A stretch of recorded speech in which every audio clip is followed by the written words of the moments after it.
అసలు స్వామి హనుమ పేరు చెప్తే చాలు. బుద్ధిర్యశో బలం ధైర్యం నిర్భయత్వం అరోగత అజాడ్యం వాక్పటుత్వంచ హనుమత్ స్మరణాత్ లభేత్.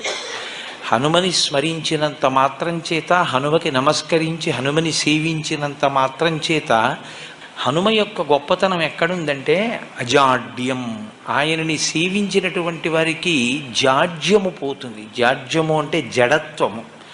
జడత్వము అన్న మాటకు అర్థం ఏమిటంటే స్పందన శక్తిని కోల్పోవడం.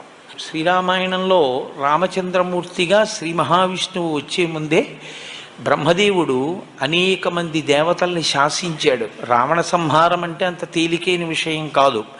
నరవానరముల చేత సంహరింపబడడు కనుక, ఆయన నరవానరముల చేత సంహరింపబడనని వరం అడగలేదు కనుక మీ అందరూ కూడా వానరాంశలలో వెళ్ళండి అన్నాడు. దేవతలందరూ వానరుల యొక్క అంశలలో వచ్చారు.